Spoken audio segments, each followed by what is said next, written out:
जय श्री राम मित्रों। सनातन दर्शन के इस भाग में आपका स्वागत है। आज के इस भाग में हम भगवान गणपति के 10 नाम के पीछे की कथाएं समझते हैं। सनातन धर्म में कोई भी मंगल कार्य श्री गणेश जी की आराधना से ही आरंभ होता है। कार्य में सफलता की कामना से आरंभ में ही श्री गणेश के 12 नामों का संकीर्तन किया जाता है। विद्याध्ययन आरंभ करते समय, विवाह के समय, नगर अथवा नवनिर्मित भवन में प्रवेश करते समय, यात्रा आदि में कहीं बाहर जाते समय, संग्राम के अवसर पर अथवा किसी भी प्रकार की विपत्ति आने पर यदि साधक श्री गणेश जी के 12 नामों का स्मरण करता है, उसके उद्देश्य और मार्ग में किसी प्रकार का विघ्न नहीं आता। श्री गणेश जी के ये 12 नाम हैं: सुमुख, एकदंत, कपिल, गजकर्ण, लंबोदर, विकट, विघ्ननाशक, विनायक, धूम्रकेतु, गणाध्यक्ष, भालचंद्र और गजानन। इन नामों को श्लोक के रूप में इस तरह वर्णित किया गया है: सुमुखश्चैकदन्तश्च कपिलो गजकर्णकः, लंबोदरश्च विकटो विघ्ननाशो विनायकः, धूम्रकेतुः गणाध्यक्षो भालचंद्रो गजाननः। द्वादशैतानि नामानि यः पठेत् शृणुयात्पि विद्यारंभे विवाहे च प्रवेशे निर्गमे तथा संग्रामे संकटे चैव विघ्नस्तस्य न जायते। सामान्य रूप से इन 12 नामों का अर्थ इस प्रकार है: सुमुख अर्थात सुंदर मुख वाले, एकदंत अर्थात एक दांत वाले, कपिल यानी कपिल वर्ण के, गजकर्ण अर्थात हाथी जैसे कान वाले, लंबोदर अर्थात लंबे पेट वाले, विकट यानी भयंकर, विनायक अर्थात वशिष्ठ नायकोचित गुण संपन्न, धूम्रकेतु यानी धुएं के रंग की पताका वाले, गणाध्यक्ष अर्थात गणों के अध्यक्ष, भालचंद्र अर्थात मस्तक पर चंद्रमा को धारण करने वाले, और गजानन अर्थात हाथी के समान मुख वाले। सुमुख आम लोगों के मन में यह प्रश्न उठ सकता है कि हाथी की सूंड, छोटी छोटी आंखें और सूप जैसे लंबे कान वाले को सुमुख कैसे कहा जा सकता है। वैसे जो चमड़े की सुंदरता को ही महत्व देते हैं, उनका ऐसा सोचना ठीक भी है, किंतु यदि गहराई से विचार किया जाए तो शारीरिक सुंदरता से परे गुणों की महत्ता सर्वोपरि है। सनातन आर्य संस्कृति ने सदैव गुणों को ही अधिक महत्व दिया है। आध्यात्मिक दृष्टि से छोटी आंखें गंभीरता की, लंबी नाक बुद्धिमता की और दीर्घ कर्ण बहुलता के सूचक हैं। सामुद्रिक शास्त्र भी इसकी पुष्टि करता है।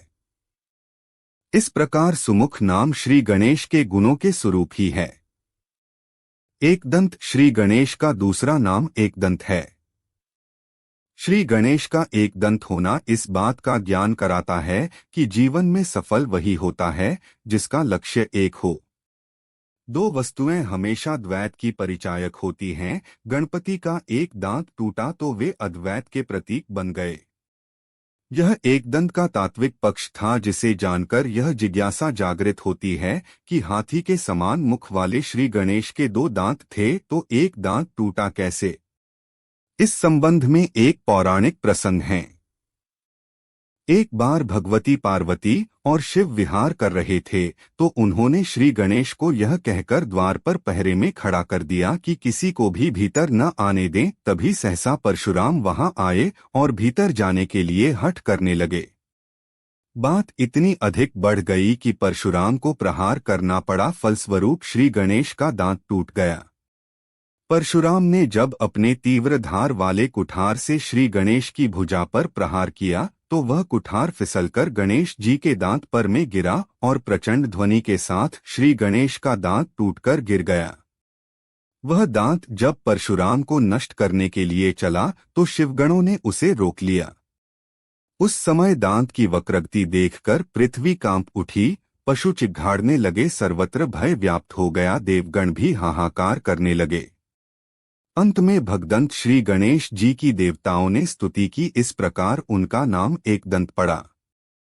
कपिल श्री गणेश के तीसरे नाम कपिल का यदि आकारांत बना दिया जाए तो इसका रूप बनेगा कपिला, जिसका शाब्दिक अर्थ है गाय। इससे स्पष्ट है कि गौ धूसर वर्ण की होती हुई भी दूध, दही, घृत आदि पोषक पदार्थ तथा गोमय व गोमूत्र आदि रोग निवारक पदार्थ प्रदान कर मानव का हित साधन करती है। उसी प्रकार कपिल वर्ण के श्री गणेश भी बुद्धि रूपी दधि, ज्ञानरूपी घृत तथा समुज्वल भावरूपी दुग्ध द्वारा मानव को पुष्ट बनाते हैं अथवा उसके बौद्धिक पक्ष को पुष्ट बनाने वाले पदार्थ प्रदान करते हैं और अमंगल नाश, विघ्नहरण और दिव्य पदार्थ प्रदान कर उसके त्रिविध तापों का शमन करते हैं।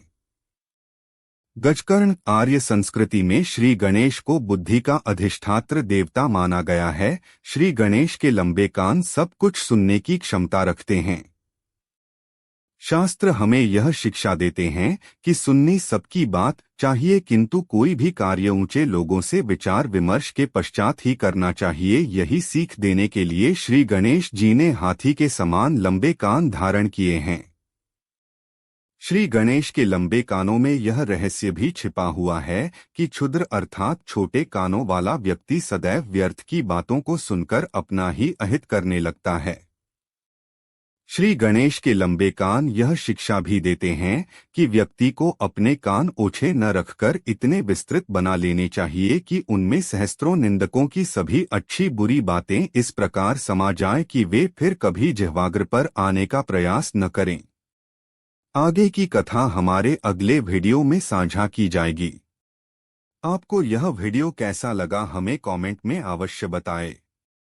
अगर वीडियो पसंद आया हो तो इसे लाइक करें और अपने मित्रों को शेयर करें।